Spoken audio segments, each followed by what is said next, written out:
Hey, what's up, everybody? It is time once again for the pregame show rewind. We are at episode 17. Let me just pull that out of the air right here on the pregame show network. I'm Tolly Carr in Atlanta, joined as always by none other than our Uncle Neely.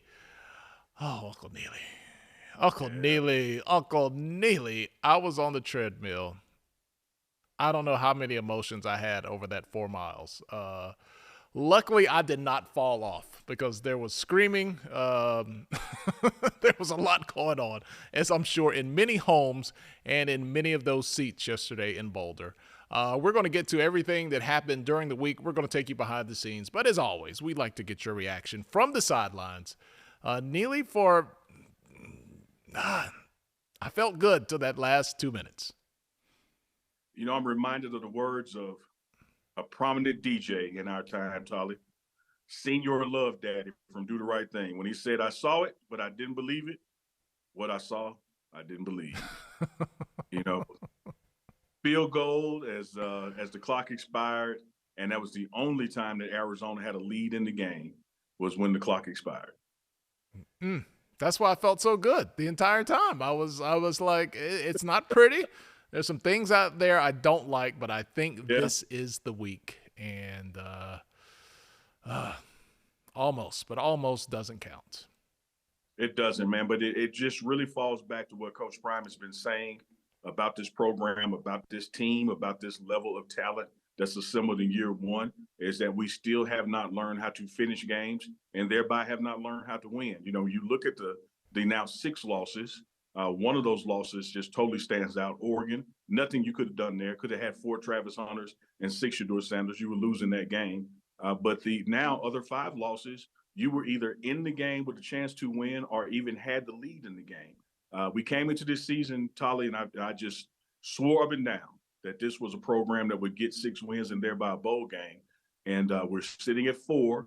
2 of the wins that I had us getting was Stanford and Arizona. We lost both of those. And had them. Neely. Great point. The 2 that I had us winning, we weren't trying to come back from behind. We had a significant lead.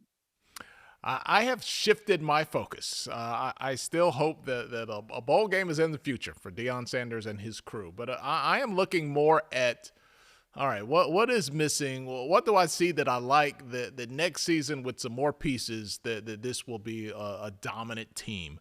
The thing yesterday, and we're going to take more of a deep dive in the big boys. We won't get too analytical today, but my heart sunk on that passing interference. Not passing interference, roughing the passer.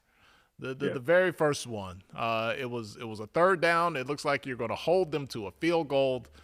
You give them a 1st down. You just gave away a touchdown, and you just can't do that. I just felt like, oh my God! Like if there would have been some movement of furniture at halftime, I would not have been surprised. That was an egregious error.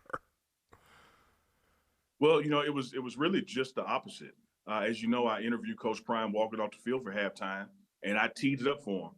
I said to him, "Hey, man, some questionable calls out there," and he said, "It is what it is, man," and kept walking. Like he has never wanted to criticize the officials or blame them for a loss. He's never done that. Even when you try to bait the hook and give him evidence to go ahead and do it, he doesn't touch it. He appreciates the jobs they do. Now, that's him. On me, I'm going to criticize him. What I was looking for was just consistency. That was the first roughing the passer call. I thought it was an unnecessary call. I thought it did not meet the standard of the intent of the rule. But I was happy with, okay, you called it. He did make contact. Now I see how you're going to call the game. You look for consistency. Well, you get plays later, and Shadur Sanders is nailed after a play, and there's no call. Not only was it roughing the passer, it was potentially targeting and no flag at all. So when you look at just the scales, the degree, and the margin between what they're calling, not calling, they did the same thing on pass interference. You know, Travis Hunter made an exceptional play breaking on the ball, threw a flag. Zay Weaver is going down the sideline, getting hailed the entire way, no flag. Yeah, there was some calls there. I was okay with the passing. I keep calling it passing interference. I was okay with the call on roughing the passer. I felt like that first one against Colorado, he did take a couple steps and push the quarterback down. That last one, hands up, quarterback lets go of the ball. You're kind of in motion. The big man don't have breaks like Travis Hunter. That one I could have done without, but that first one really hurt. We'll get more into this stuff later in the week. But overall, Neely, I think people should keep in mind. Okay, this isn't maybe as exciting as it felt, week 3 and week 4.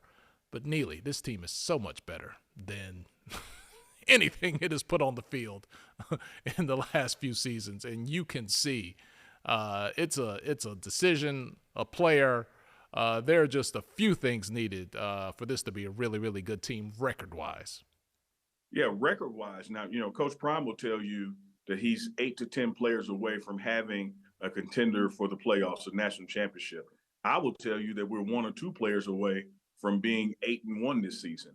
Because when you look at what happens out there on the field, you're in these games. This particular game, you were leading it to 2 seconds left. 1 or 2 guys can make a difference in that, particularly in the trenches on the offensive line or the defensive line. But I will say about the offensive line this past Saturday against Arizona, they played exceptionally well compared to the few games before that. I think Shadur Sanders was only sacked 3 times. One of those was an intentional grounding, so physically sacked twice. So they stepped up and played better. And you in the first quarter, you had the first time this year that you had complementary football. The special teams with punting from Mark Vrissett, the defensive play and the offensive play all showed up at the same time, which is why you had that lead. We just don't know how to finish, whether that is depth and fatigue, whether it's mental focus, or even on coaching. Coach Prime is going to evaluate every single aspect of it. So you better believe it's going to be better next year. But all is not lost, Tyler. You teed it up perfectly. This team was 1-11 last year. You got 4 wins in the books now with 2 to play. Exponentially better. That's 400% increase. You get a 400% increase next year over this. You're playing in the playoffs. All right, Coach Prime talked to the media after the game on Saturday night. Of course, the question came up, 2 games left. Are you really concerned, or are you making a push for bowl eligibility? This is what Coach Prime had to say. So we got to win the down. We got to win the series. We got to win the quarter. We got to win the half. Then we win the game. After we win the game, we do it all over again. So we're not thinking about bowls or we think about just doing what we need to do to improve. And each week I see improvement in certain areas, and each week I see that we got to improve in certain areas. But we sit up here week in and week out, and it's a situation where we could have won. We could have won the darn game. And I like that. We should have won. I'm tired of we could have won. I'm tired of that part. But we should have won. Is that frustrating? Very. It ain't no lose in me. It don't sit well with me. It don't rock well with me. It don't lay down with me. I have no lose in me. And we have some phenomenal men in that locker room that feel the same way. We just got to be a lot more disciplined and understand what's at hand and stand up to the task on every darn play. And Neely, I think that's an honest answer there. I think that's the best answer you can give. Like, you can't win 2 games in one. Like, you got to win a game. And then whatever you did to win that game, you got to do that again. And he has been that way, man, before we went to TCU down there just outside of Dallas and Fort Worth. This has always been 1 week at a time. Go 1-0 this week, and we'll see what happens, after the game. So he's preaching the same thing. We got to travel to Pullman, Washington. It's a Friday night game, which means it's a short week. You just played on Saturday, even shorter because you had to travel the day before. So you only got about 3 days to prepare and heal up between when you count in traveling to go play this away game. So it's going to be a hostile environment. It's going to be cold, going to be likely rainy. But it is what it is. It's the next game on the schedule. And if you want to go to a bowl, that means winning 2, and you can't win 2 unless you win 1. Ricky Bobby couldn't have said it any better. The math is mathing on that one. You can't win 2 unless you win 1. Neely, you had quite a week, man. You every week. I know you're not on the booking committee. You don't fly these people in, but man, when they show up in Boulder, you really do show up at the right time. This week, you had a chance to catch the good doctor, Julius Irving, Dr. J in Boulder. How does Dr. J just end up in Boulder? What's going on there? You know, he has been an admirer of Deion Sanders, and they had met before 20 years ago or so at an ESPY award, but never had a chance to sit down and really vibe. And so you may have seen a couple of weeks ago, the Philadelphia 76ers were in this area getting ready for their preseason. Coach Prime knows one of the owners of the 76ers pretty well, and he's like, man, I got to get you two together. Brought Dr. J out here with him this trip, got an opportunity. You can see it on the Pregame Show YouTube channel. They sat down for about 35 minutes. We're putting that out in two parts. Part one is already up, lots of views on it. But they had just a great conversation, man. Coach Prime was really encouraging and telling Dr. J how he looked up to him. It's like, man, I used to watch everything you do, the way you dress, your press conferences, your attention to detail. Is where I became Prime. Because fun fact, a lot of people don't know this. The nickname Prime didn't come from football. It came from high school basketball when they won a game in prime time and he was the leading scorer and had a couple of dunks. So he has always been a big fan of Dr. J and admired him, and even pulled out the book that's soon to be released this spring and said, hey, man, here's a page in my upcoming book where I talk about the influence and impact that you had on me. So that was in the week, and Dr. J stayed around to attend the game as well. I am here with the legendary Moses Guthrie. AKA, right? Yeah. Man, The Fish to Save Pittsburgh is one of my favorite sports movies. Yeah, I'm glad you liked it. I loved it too, and every time it plays, I think they send me like $50 or something. So that might be me. So it helps the family. Dr. J, man, welcome to Boulder. You had an outstanding conversation with Coach Prime yesterday. What was that like? Well, it was good. I think it was healthy both ways. We had met a long time ago, maybe like 20 years ago, at the ESPYs, and since that time, I've been enjoying retirement, and he's been breaking down the house, So just to see him and spend a half hour going back and forth and talking about the mutual feelings that we have for one another and for the way that our careers went. That's precious, man. That's something you could do it over the phone, you could do it over Zoom, but if you do it face-to-face, it's nothing like that. Nothing like face-to-face. And he shared with you how you were an inspiration for him, how he studied you, your interviews, your style of dress. What did that mean to hear that from him? Well, I had to follow somebody, and I was hopeful that somebody would be following me. So he's that guy. When you look at him, he always keeps his head up high. He's always truthful. He's always in the moment, and he's never afraid. Never afraid. He's fearless, and that's something that I admire about him, and that I admire about the type of man he is, the type of father he is, the type of American that he is. All that good stuff. Yeah, you guys, talked about his legacy and how he's leaving his mark, and you both left your mark on sports. When you look at what's taking place in Colorado and the ripple effect across college football, what do you think it means for the landscape? Well, just being here, I'm not a college football fan, but I'm a Deion fan. And, one of the Sixers owners, David Adelman, is one of his best friends, if not his best friend. So he asked me if I wanted to go out and check out a game and meet Deion and, get reacquainted with him. I said, hell yeah, let's do it. So here we are. Yeah, here we are. Man, we appreciate you being here. I got to leave you with this. You were also an inspiration for me growing up. Loved, man, the doctor. My father, may he rest in peace. I don't know if he liked you because my mama loves you. And she wouldn't stop talking about Dr. J is on. Oh, my goodness. That's all right. That hits me right here. Yeah. Thank you so much. Man, I appreciate you, brother. All right. Thank you. My man. All right. Let's talk about Dr. J a little bit. Neely, I'm slightly younger than you. Not by much. But my first memories of the NBA are exclusively in the Dr. J wheelhouse. So I'm a little kid, North Carolina. Here's how the NBA used to work on TV. It used to come on CBS.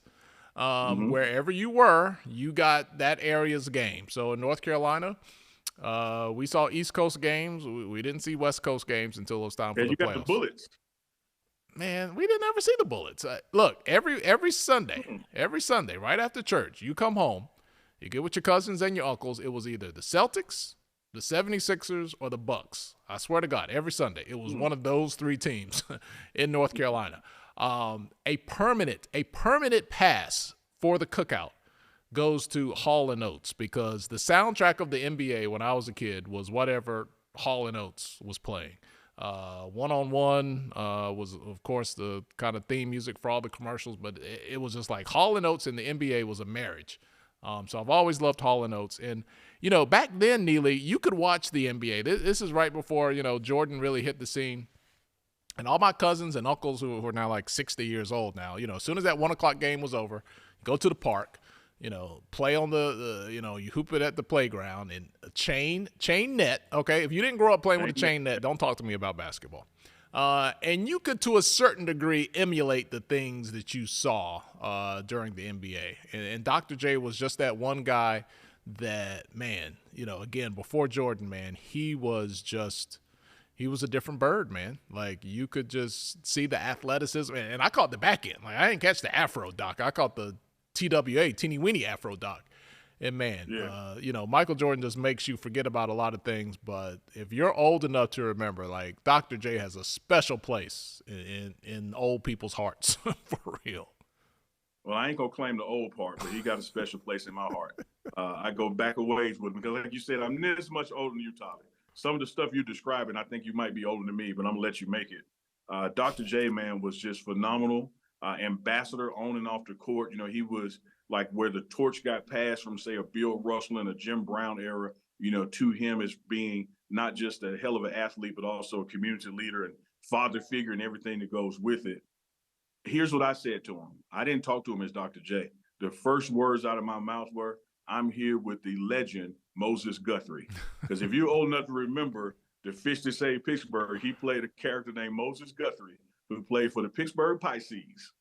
See, and that's that little edge you got on me right there, right? That's it right there. You just got a couple of years there. So I know of the Fish to Save Pittsburgh, but it was not in my wheelhouse quite as a kid.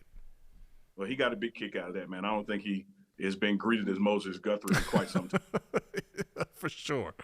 Well, that is really cool. Make sure you check out the link. Go to the pregame show YouTube channel and check that out. That is a really, really cool interview. Dr. J, Deion. And another thing, this isn't on our network, but, man, if you have not seen, it's floating around YouTube. Like, you can find it.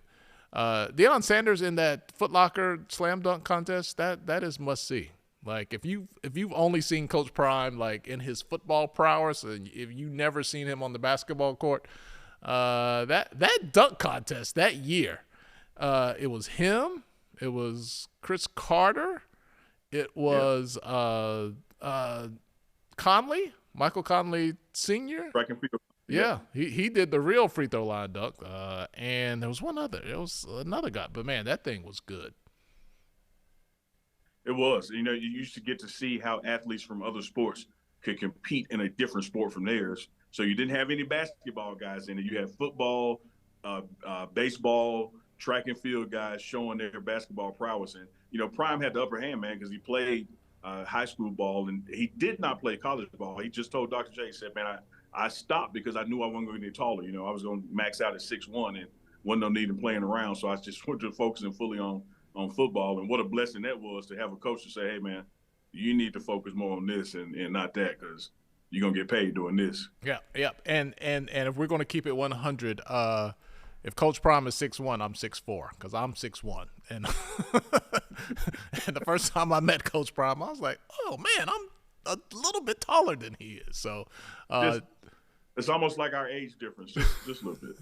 Just a little bit. All right, so we will continue to take you behind the scenes this week on the pregame show Rewind, because that's what we do. Neely, you had a chance to catch up with BBB, Big Baller Brand. I mean, you look at this guy here. I mean, you look at Lavar, man. You look at his family, and you look at the athletes. He told us He Yeah. told us his sons were coming. He might have said we're coming before Coach Prime, and people had a lot to say about him. And this guy put his kids in the NBA. All three, made it at one point in time. They had those big baller brand shoes, man, and people were like, they cost too much. But look, we always preach know your value, right? And then we want to get mad when people tell you what their value is. But, for someone that is, in the media may appear to be one way, what were your impressions meeting Lavar Ball? Hey, man, cut from the same cloth. I loved every minute of it. And he was another guy like Mark Jackson. You always ask Neely, hey, man, how'd you get that interview? I'm walking toward him. He already knew who I was. He wanted to do the interview. He knew the pregame show, so he was happy to do it. We can roll that clip and people can hear it. One of the things I loved about it is him saying a rumor that I had never heard. He's like, yeah, man, people are always saying that, Prime stole from me or I stole from Prime. Man, wait, not like, no, I don't think people saying that, Ball, but it's just, I'm not going to stop you. Just keep going. But we did talk about the economics of betting on yourself, man, and how, the big baller brand, instead of signing with Nike or Adidas, whoever, and I likened it to the pregame show. I told him, I said, man, people have always said, you're going to be on ESPN. I said, yeah, but I don't own ESPN. I own this. And he was like, that's how you do it. Stick with what you own. That's what big baller brand is all about. And I said, hey, man, I feel like a ball.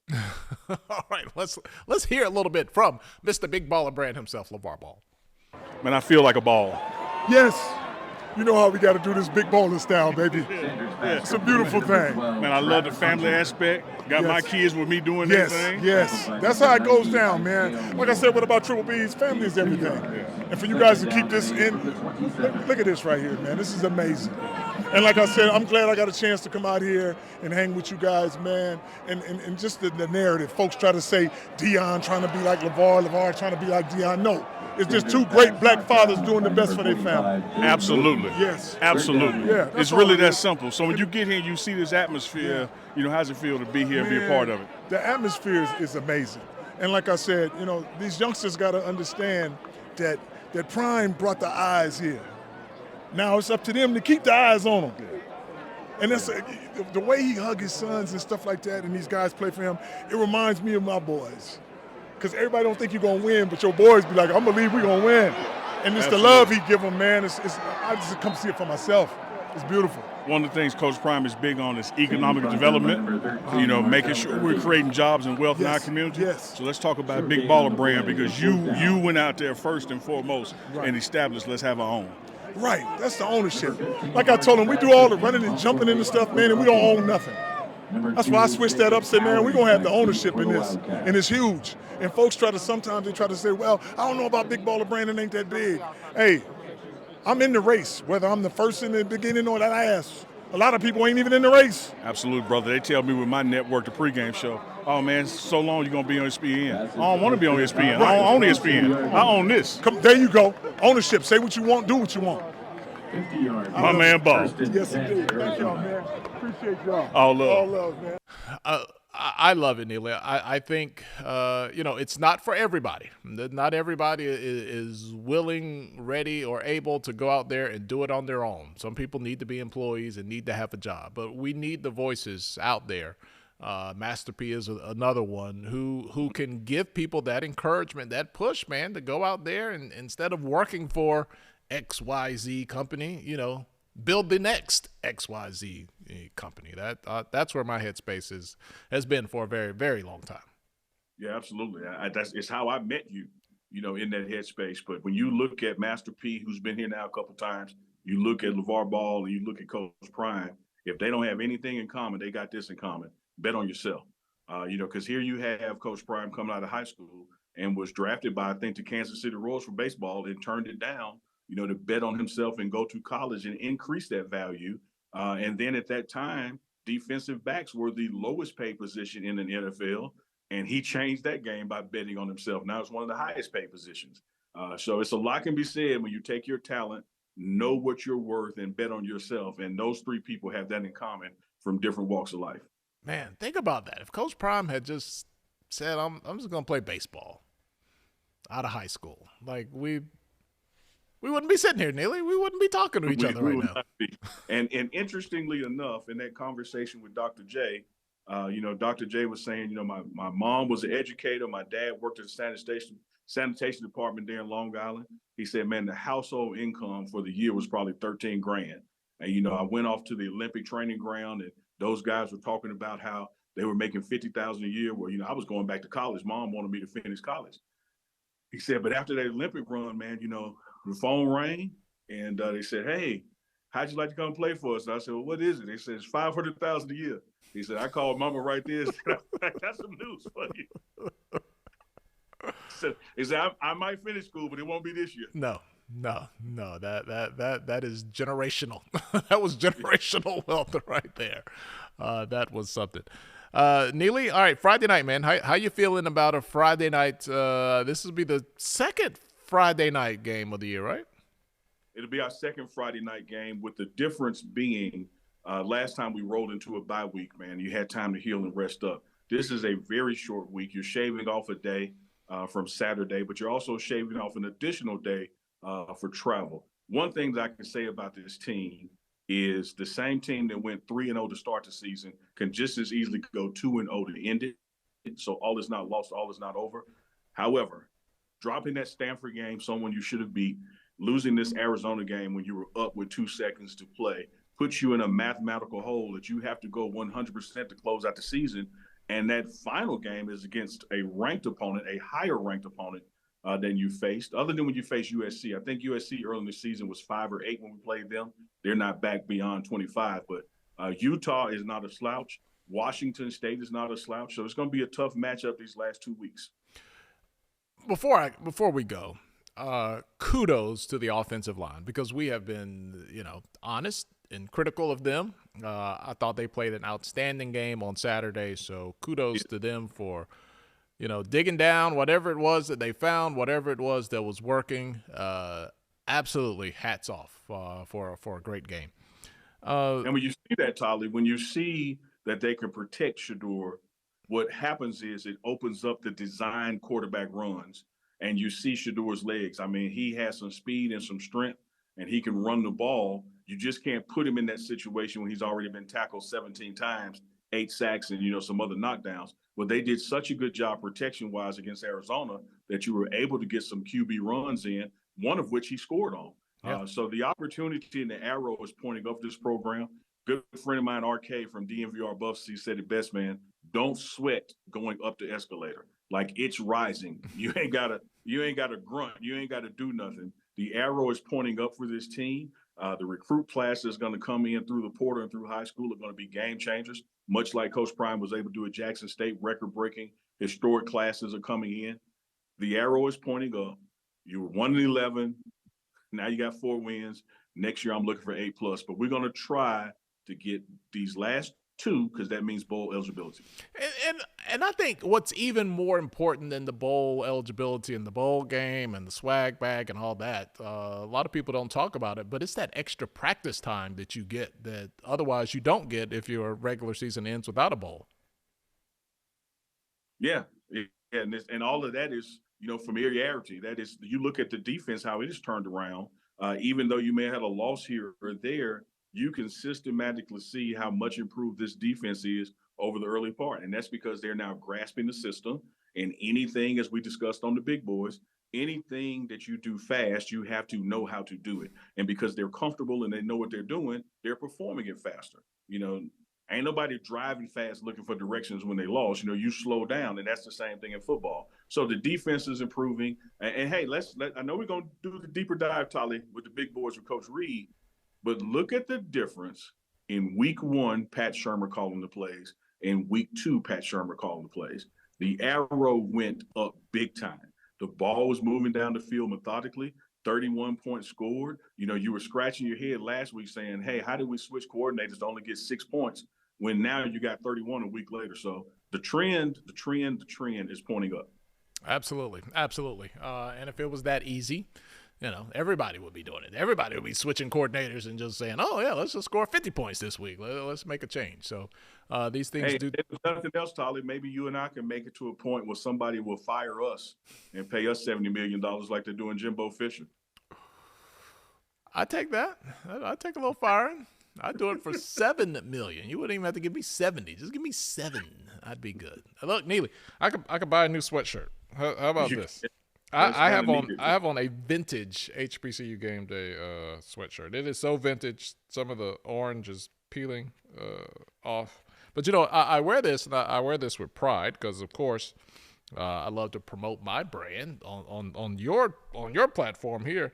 But I remember the day I was sitting at home and I designed this whole thing. I was on the couch maybe 5-6 years ago. We've since updated the logo, but we needed one, and I just came up with it. So I wear this beat up shirt with pride. I got 2 responses. One is in jest. It reminds me of the old Too Short song when they said the T and the R fell off his troop jacket and it just said, ooh, because it's pretty old. But in all seriousness, HBCU Game Day and the Pregame Show, now the Pregame Show Network, really got it out the mud together, man. We did some things 2.5, 3 years ago, and look where we are now. So we're going to always represent HBCUs wherever we go and whatever we do. Absolutely. You see Howard back there. Look, Howard got some get back for Jackson State, man. They took it to North Carolina Central over the weekend. Did not see that one coming. Put a 50 burger on it. So now we got everybody thought the Celebration Bowl was settled from the MEAC side. Dude, they got 3 teams. You got 3 teams that can get there. Then depending on what happens in the SWAC, next 2 weeks, got about 2 or 3 that can make it from over there. So we got some like what? FAMU, Alcorn, or Prairie View from the SWAC? Yeah, right now. But Alcorn plays today as we talk. We're talking on a Sunday, so if they trip up, it can open up the door for some things. So we'll see how all that goes, man. But always good to talk football with you, brother. No matter who we're talking about, we'll have the big boys coming up later this week, and we'll take a deep dive into what happened this past weekend. And shout out to Mata. If that ball would have been in the middle of the field, I have no doubt. He's just a straight-on kicker. When they were on that hash, I was like, oh, he ain't one of those, hook-em curveball kickers. Yeah. But if that thing is straight on, man, I think that would have been right through the uprights. I talked to him after the game, man. Of course, his head was low, and I told him I didn't want to see his chin touching his chest because he has won way more games for Colorado and Jackson State, for that matter, than missing one can ever cause us to erase. But the interesting dynamic to that, because you described it exactly right, that placement on that hash and that distance is not necessarily Mata's kick. It's Jace Feely's kick, but Feely went out of the game as he was on the punt coverage. He got a slight concussion making the tackle, so he wasn't available to do that kick. So Mata had to go out there and kick a kick that was not his to do. Oh, well, that's good intel because I did not catch. I don't remember hearing that on the broadcast. So that's interesting. Good information there. Only here on the Rewind can you get that kind of inside intel. This week there was all this breaking news. Shadur is not going to the NFL draft. I was like, Neely told you that like a month ago. Yeah. But man, you know how it is. Mr. Charlie said they run with it. I was like, literally, Neely said he ain't going nowhere. We literally announced back in October on the Rewind that Shadur Sanders was not going anywhere. He was coming back for one more year. He did just this weekend pass 10,000 yards passing collegiately when you take his Jackson State numbers combined with his Colorado numbers.